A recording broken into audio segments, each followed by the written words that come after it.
people consume information or content now completely changed. The way that you have built your brand, it's really amazing. And so in 2 months only, I got 30,000 followers. That's how I launched my first course in 2024, the Authority First Framework. I started from a post, then newsletter, then YouTube video. The YouTube video got 79,000 views. And so I did the course, and the course made like 300K, something like that. Somebody wants to get started with it or maybe understand in this AI driven era so they can get started with it. Most people think that AI is good to create content and they will just ask the AI to write the content. They are missing out on the main use case, which is to create a knowledge center. People will listen to you if you have something interesting to say with a strong point of view. The format is more important than what you say and the insight that is inside the post. Like everybody's, encouraging their employees, their founders, their GTM teams to create content, especially on LinkedIn. This is the only way to actually create unique content with a strong point of view. Otherwise, you're just competing with the noise that is already out there. I think we'll see more and more teams with a team-led content strategy. It's a strong strategy. AI is kind of the new shiny object syndrome. A piece of content that performs well is a signal that the topic is interesting for your audience and that there is a pain behind it that you can solve. Recently, it has got only 200 likes and it get to 40,000 impressions or something, but it has got at least 5 technical leaders in the industry. Okay, how are you doing? Good. What about you? Good. Thank you for joining in. Really excited to have this conversation with you today. So I think I've been watching your content from last 2 years, and really, the way that you have built your brand, it's really amazing. So I wanted to keep this very light, or more of like sharing the value, sharing your journey and everything to the people, so that if somebody wants to get started with it or maybe understand in this AI driven era so they can get started with it. Okay. So now, the way people consume information or content now completely changed, because when I started LinkedIn in 2019 or 20, it was very different. And it might be different for you as well. But now how the companies are also building trust, it has changed a lot, right? So one thing that I have personally noticed in the last 6 or 8 months is the huge shift towards, employee-led content. Earlier, companies used to build content only through brand pages, but now their marketing teams or maybe their like everybody's encouraging their employees, their founders, their GTM teams to create content, especially on LinkedIn, right? So where do you honestly see this going in the next few years or maybe 2 or 3 years? Yes, so you were talking about founder-led content and team-led content. So if you look at the tip of the iceberg, which are the most visible companies, usually in GTM tech or MarTech company or SaaS or AI startups, they are so advanced that they already do founder-led content and now they want to do team-led content. So this type of startups, they are really advanced. But you have like 80 or 90% of the other companies, they don't even tried founder-led content or team-led content. But what will happen, I think, is that all those startups, as I said, SaaS, etc., will move on to adding more profiles. So the founder will, like founder, co-founders will still be leading the way, but they will add more personal brands as part of the system. Usually what I recommend is to add like 3 layers, one which is operational layer, tactical, and the third one is strategic.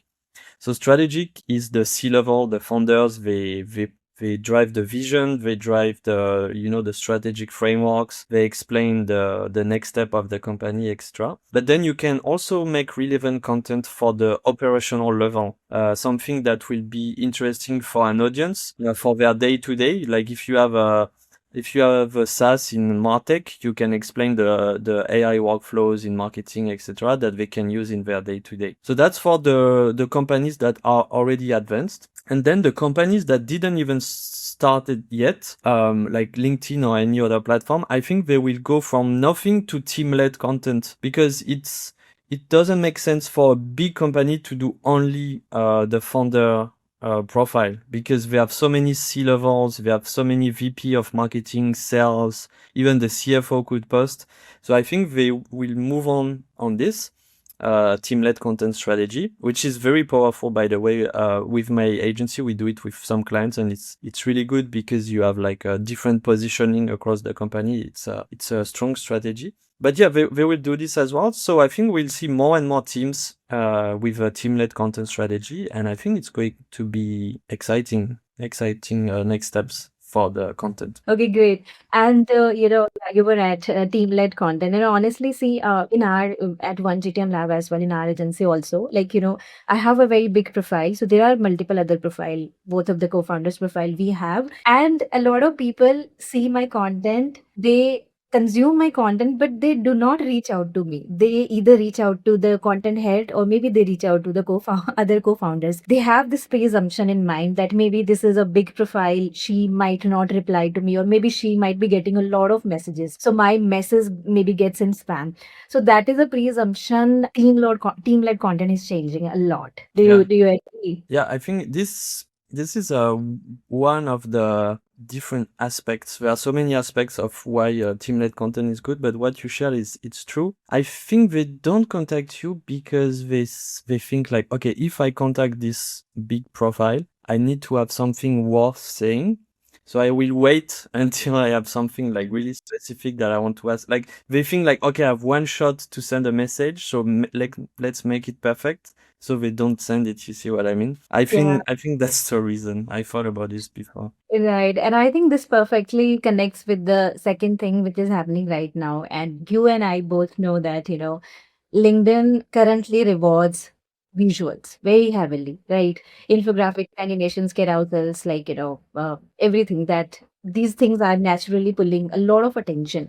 So, how did you figure out your style and what did just clicked for you? Because as long as I remember, you started posting B2B content with infographics when you got started. There was a very less storytelling or personal picture led content that you have posted. So, how did you figure out your style? Yeah, so if I rewind back to the start, I started in January 2022, and I didn't start by posting infographic. I started by posting text-only content, but back then it was enough because there were less people posting, so you could get like 20,000 impressions just from a text post. Right. And then I added infographics in June 2023, and when I added infographics, so my first infographic was a comparative table between the marketing strategy of an early stage business and a late stage business or growth stage business. So I did this simple table comparison, and it worked really well. So after that, I added more and more infographics that I was doing myself because I'm a designer as well. And so in 2 months only, I got 30,000 followers in July and August. So I think people like infographics. So I continued doing them, and I never stopped since June 2023.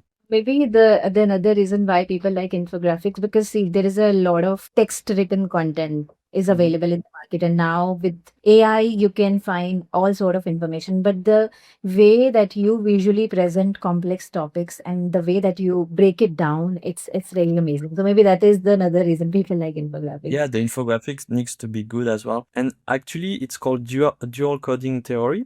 It's something in education when you learn through your visual like processing system and the text, you learn twice as fast because you Yeah. associate the images with the text, and so you learn faster. And simply like you have one infographic with one concept, you learn the concept much faster. So I think that's why people love it as well. Yeah, and I have read your Substack articles as well and the newsletter that you sent. So I have all the LinkedIn posts that we have seen on your profile. So it's a kind of a mix, not mix, but it's a kind of a, the way you have a one thing. Let's suppose you are comparing team-led, founder-led, and, other-led content on LinkedIn in a very small infographic. And on the other hand, on your entire newsletter, there's a every concept is explained in different way, like in a very detailed way. So how do you start? Do you start with writing a long form content first, or you start with creative content first and then you build, another content pieces around it? When it comes to repurposing content, I use two methodologies. First is the extend process, and second is the cut process. Most people use mainly the cut process. They will write a long piece and then cut it, chops it into little pieces of content. But I tend to use the extend process more. I will tell you why. First, I publish short form on LinkedIn and also on Substack Notes, and then I will validate the topics because if I get a lot of engagement, especially from my target audience and ICP, I know that this is an interesting topic for me. If I get leads from this short piece of content, which happens a lot, it's a signal that it's an interesting topic. So then what I will do is I will take this piece of content and I will extend it to a longer form, which will be a newsletter. If the newsletter works well, I will do a PDF guide, which is, in Canva, we design like 30 pages with infographics. Then it's a PDF and it can be used in so many ways. And then if the YouTube video performs well, I can even do a paid product as well, like a course. So that's how I launched my first course in 2024, the Authority First Framework. I started from a post, then newsletter, then YouTube video. The YouTube video got 79,000 views. And so I did a course, and the course made like 300K, something like this. So that's the full process. And you need to kind of plug your content system to your products as well, because a piece of content that performs well is a signal that the topic is interesting for your audience and that there is a pain behind it that you can solve. Since this Claude came into picture, you might have seen, or we have been seeing a lot of lead magnets, right? So, but if I'm being very like completely honest with you, 80% of the high quality leads that we get and we are able to convert, it's only through infographics. We do a lot of lead magnets as well, but the visual content infographics, like the client, like there are so many clients, like the company's valuation around 200 million, but they say that this is the infographic that captured my attention, and that's the reason that I texted you.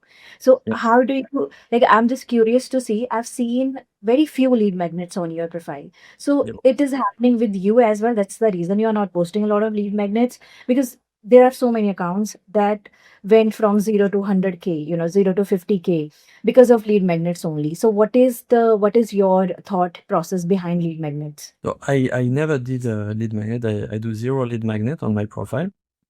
So for me, it's more a positioning question. It's when positioning and type of audience. I'm at a stage where if I do this kind of lead magnets, it will kind of dilute the positioning that I've built for the past years, which was grounded into like more like foundational marketing strategy rather than hacks. And this is really my positioning, my public positioning, which is aligned with my personality. So if I start doing this kind of lead magnets or in any other type of acts like this, I will kind of dilute my positioning into something that I'm not. No, I understand why people do it. It's because it's getting harder to get impressions.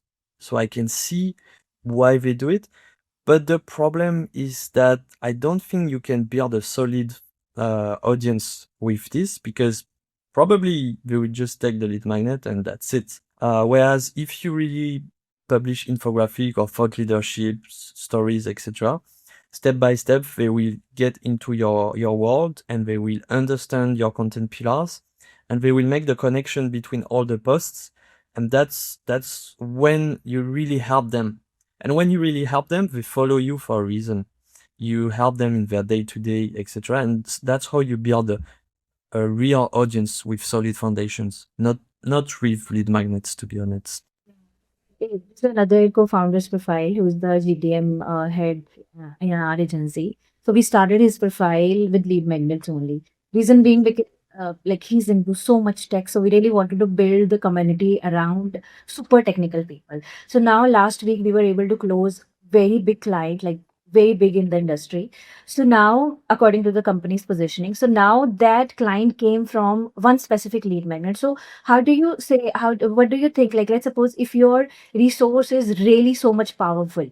So, like, now we have started doing infographic on his profile as well, but his lead magnets are very strong, and that was able to give us some results. So, what do you think if your lead magnets are really strong? And, that is also a number one reason I was able to grow on Instagram as well from 0 to 100K because of lead magnets. So, how do you say if it's working for you, then you should go for it? And if it's not working for you, you have to keep a very good balance of it. Yeah, if it's working, obviously, and you can sign clients this way, I mean, as a business owner, you stop thinking as a content creator or audience builder, so that makes sense. I was talking mainly about me at the stage I'm Yeah. in. But if you're starting and it's a good way for you, yeah, you can try and see what happens. Let's see how long it can last, because I'm not sure it will be forever. Yeah, that's my answer. I'm not a specialist of lead magnet.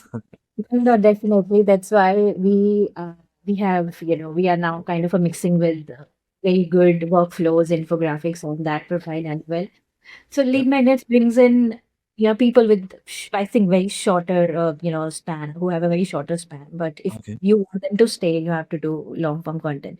So now I think that's a like a crazy insights from you, and honestly, your content is everywhere. Okay, so I really want to ask this question. So are you still creating everything manually from scratch, or have you built systems, workflows, or maybe any automations behind the scene that people don't realize? Because whenever we read your content, it really feels so fresh, so easy to consume. And I don't know, maybe whenever I read your Substack articles, it's more of like I get that urge to execute the same strategy. Like it's so easy to consume. So how do you do that? First of all, thank you. And then, so I don't automate it. I do it myself in Canva. Okay. So there's a yeah, yeah, go ahead. Yeah, so uh, it's more like a representation of how my brain thinks, to be honest, because I've always organized my thoughts this way visually. Even when I was not doing infographics on Canva, I was doing whiteboards with, like mirror flows, these kind of things.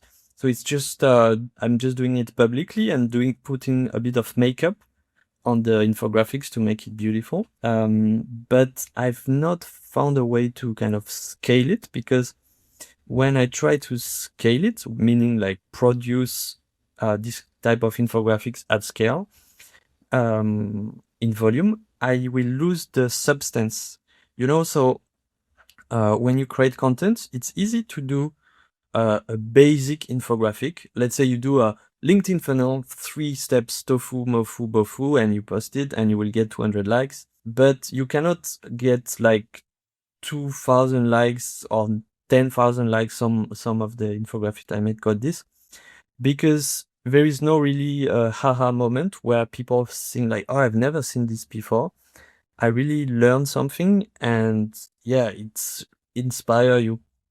So if you try to do a bit like a fast food restaurant where you try to ship so many infographics, you start to lose this substance.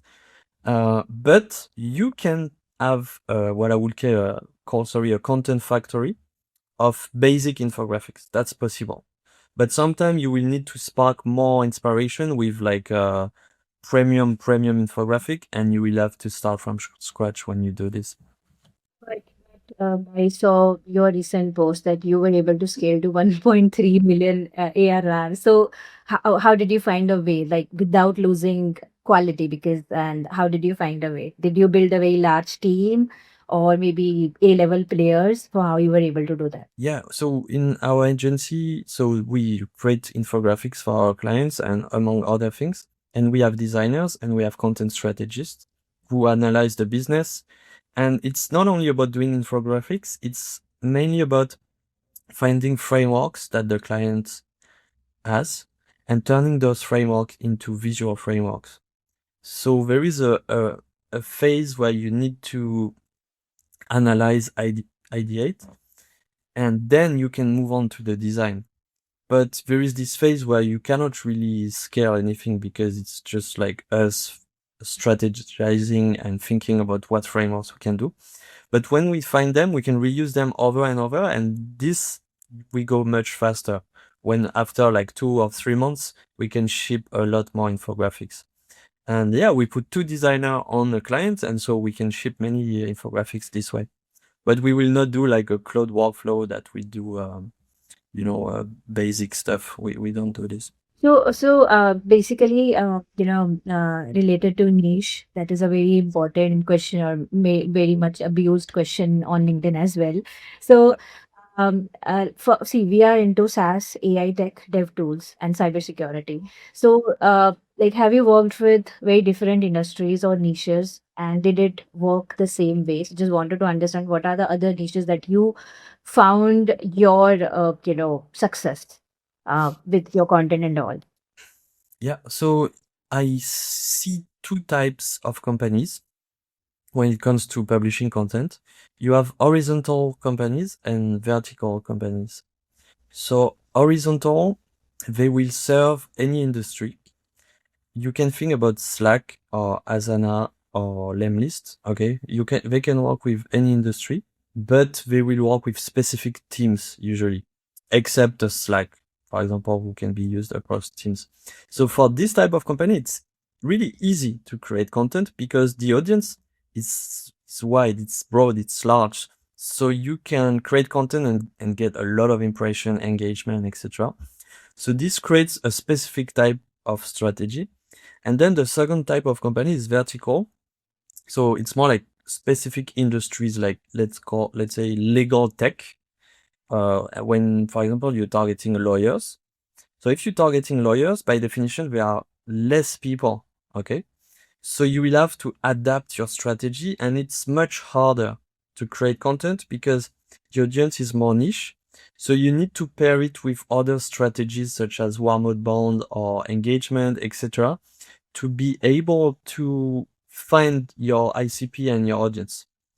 So that's the two type of companies that we work with, and we adapt the strategy based on who they are. It's very different. It's almost like a different game.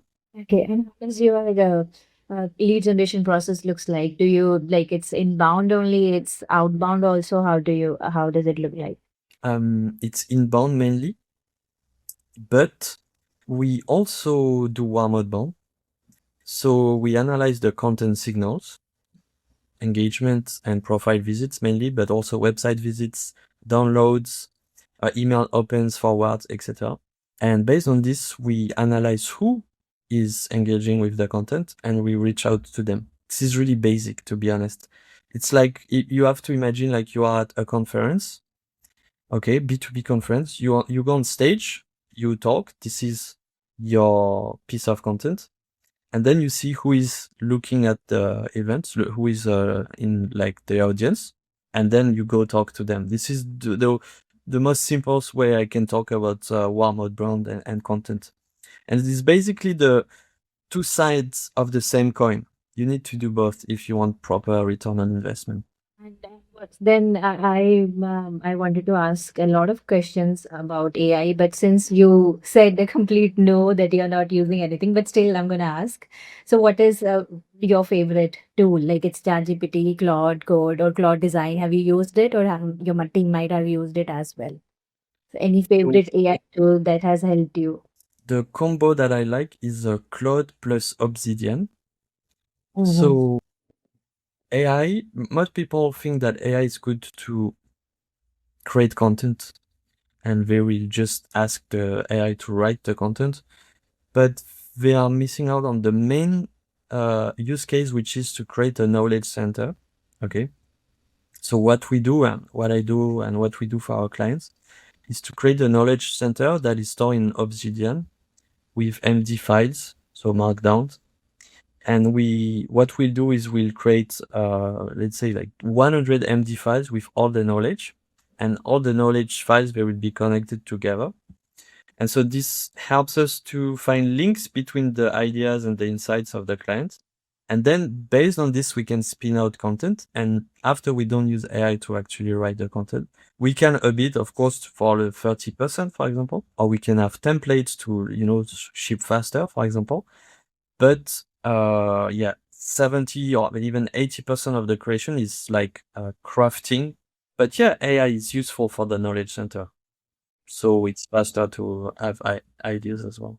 Right. AI is also letting unskilled people feel skilled. Right. So how do you feel about it? Because you come from a designing background, and I have seen some of the profiles, and they are growing at a very good pace, and they were not experts, but they have started becoming expert because of the AI. So how do you feel about, the industry? Because now there's a lot of content on LinkedIn. Everybody is at least trying to get the infographic done. So how do you say like them, okay? Or maybe you'll feel after 6 months or 7 months, LinkedIn will become highly saturated. So do you mean as a content creator or as a business owner? Because the answer is different. Both. Okay. So what I see for early stage business founder, early stage B2B, like below 1 million per year, they get lost with AI, to be honest. What happens is, let's say they need to find two new clients, even solopreneurs sometimes, they need to find two new clients. So instead of sending DMs and emails and calls 30 minutes per day, they will spend like 2 hours per day to build a complex AI workflow in order to be able to send the DMs automatically.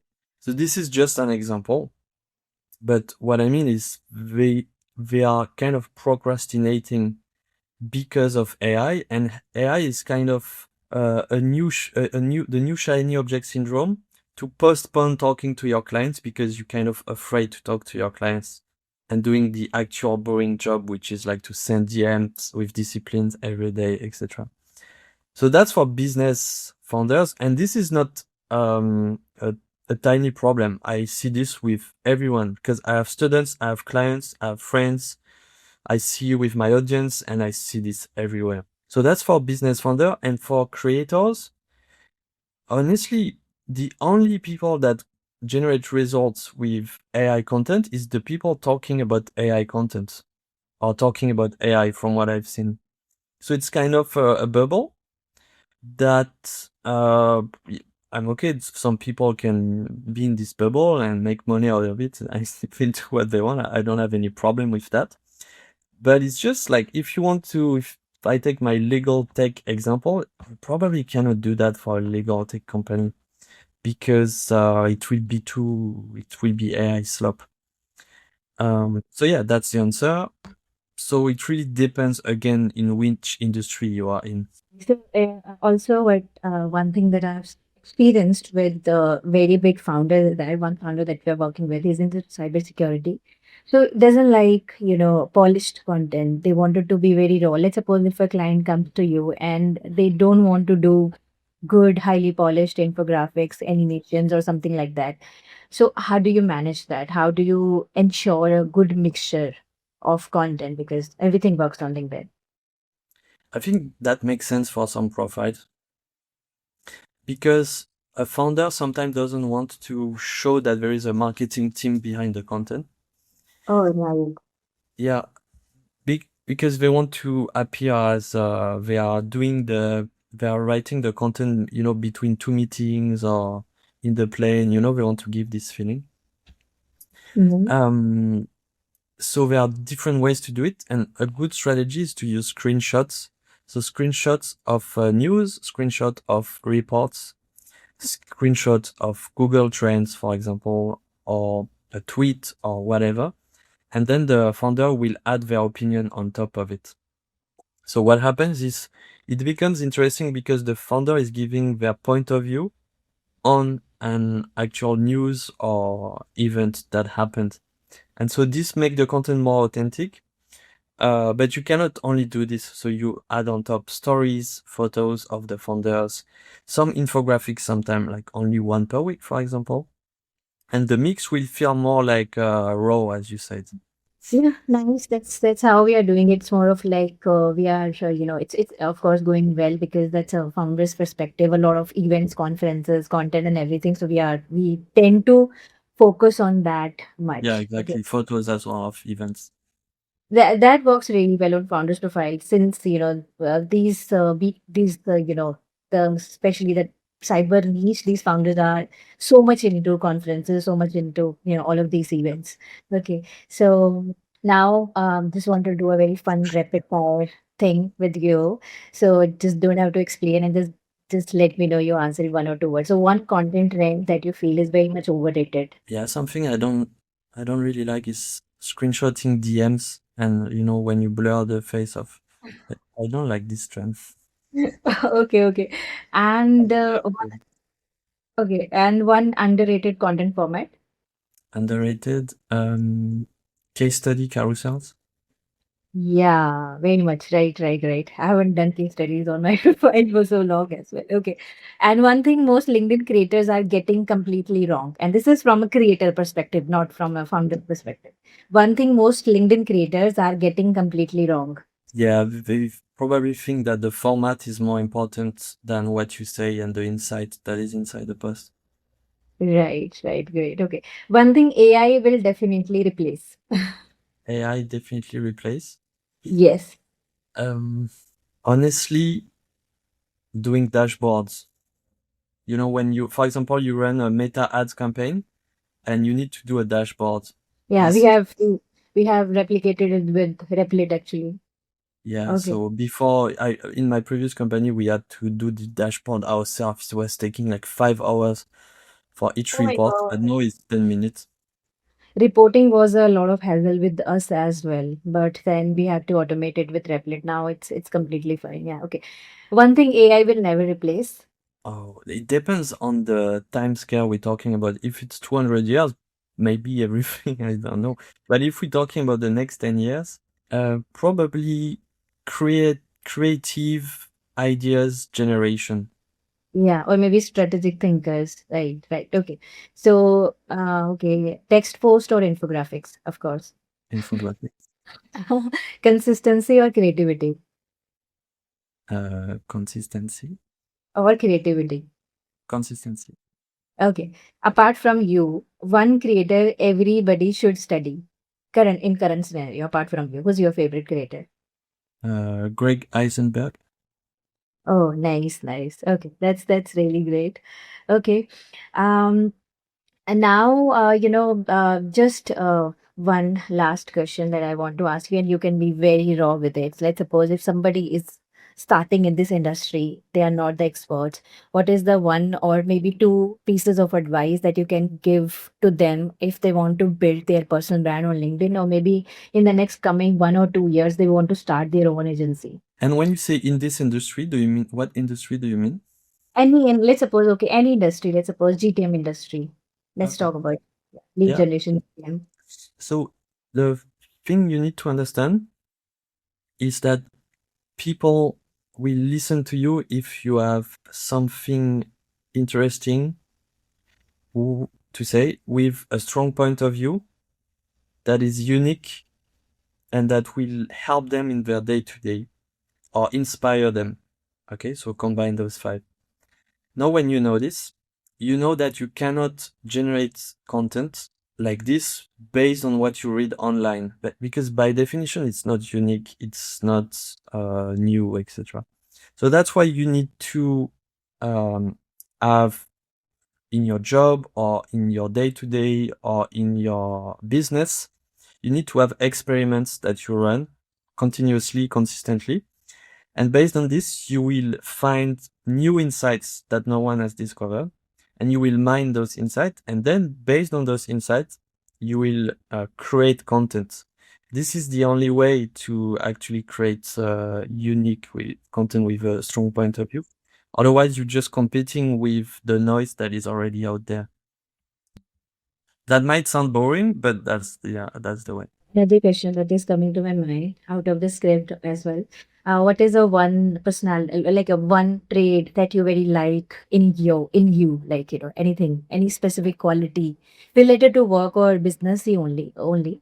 So, what is the one quality that you really like in yourself? Yeah, and you need to answer this without sounding like you're bragging. It's No, um, no, I you should be bragging about. You should be marketing yourself every time you get a chance.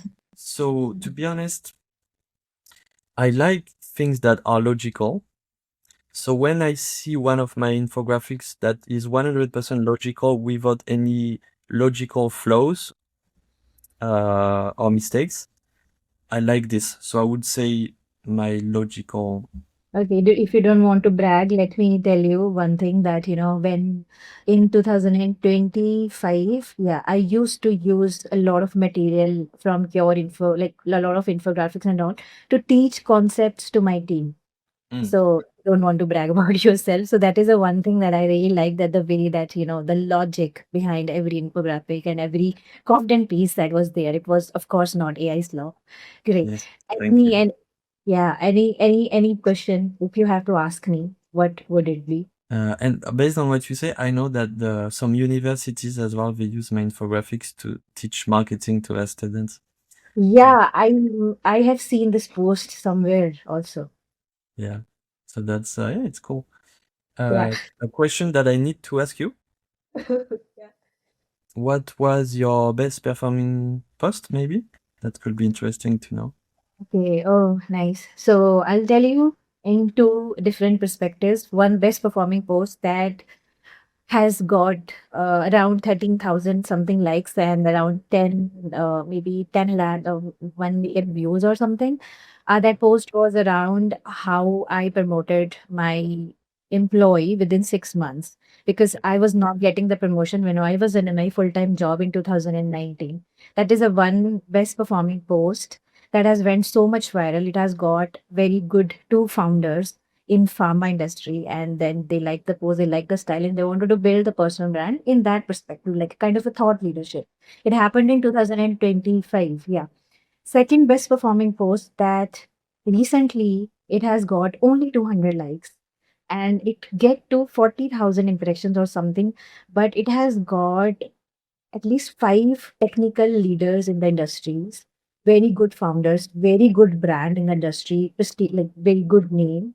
So in my case, see, I have gone viral so much on LinkedIn or on Instagram. We have recently started Substack and it is really performing very well. So content storytelling is my forte. That's how I started my journey. That is the one thing about me. So now, for me, to be very honest, virality does not excite me at all. What excites me the most is that people are using my material to, understand something. They are using my material to grow their brand. They are using the way that is happening or has happened with you, the way we started using your material. So, from in my case, I like the second one. That post recently performed well, where I have shared and same with this. Unknowingly we have followed the same strategy, so that post performed really well, got very good leads, like how to get 200 customers for your SaaS. And then we did a very complete breakdown of the post in a very large Substack article. So yeah, so that's for me there are two posts that has performed really well. Good job. Yeah, two interesting posts. Very different and very useful in their own ways. Usually, when I started doing podcasts and I was looking, I was always, okay, these are people in my list. And you were the, second person I've done this podcast. And this was honestly one of my favorite conversations because I really wanted to keep it very light. Once the edit will come out, it will be very different, of course. But I generally feel people, are going to take away a lot of information, valuable insights from this, and because we didn't just talk about content. And really appreciate you taking out the time for this. And yeah, thank you so much. Thank you for the invitation.